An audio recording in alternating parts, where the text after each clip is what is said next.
So, understanding beach processes is an essential part of shoreline management, and there's a large amount of effort is spent surveying the beaches and recording the changes that have occurred since the last survey.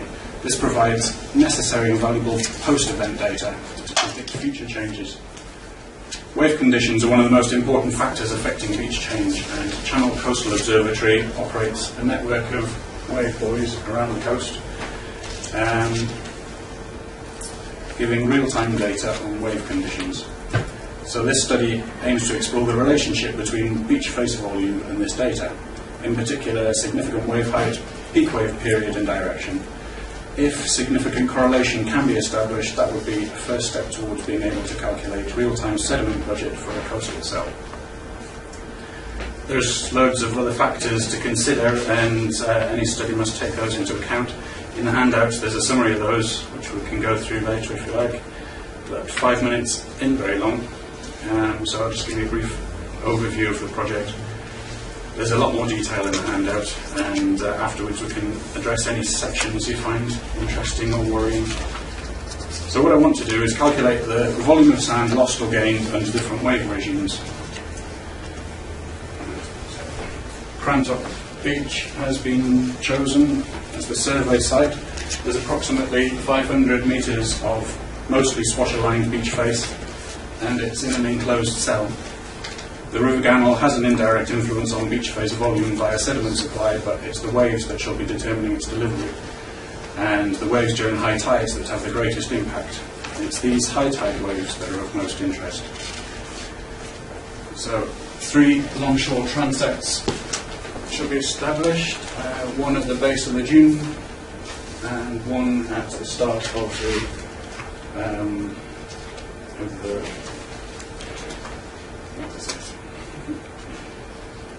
the low tide terrace, and another at a midpoint. The 4th transect will be established at the start of the study, which shall be considered fixed and used for working on the volume. There are 2 georeference points from which theodolite can be fixed and work out the location and elevation of 18 survey points on the transects. So here are the readings and some of the calculations that will need to be worked out. Again, you can go through those later if you want.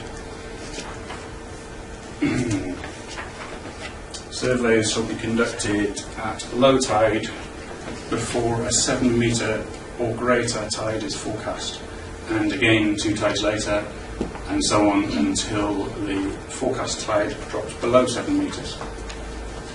The forecast tide height shall be recorded and adjusted for atmospheric pressure. With these parameters, 30 volume changes can be recorded, actually 36 surveys, between now and the end of March. Wave data for high tide periods shall be recorded when there's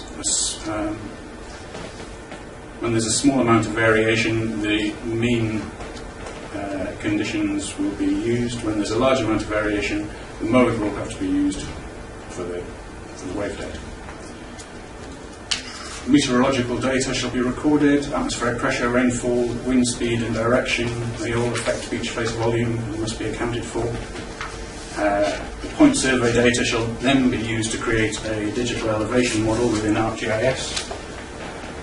And the output shall be a series of scatter graphs showing the relationship between beach volume change and various functions of the wave data.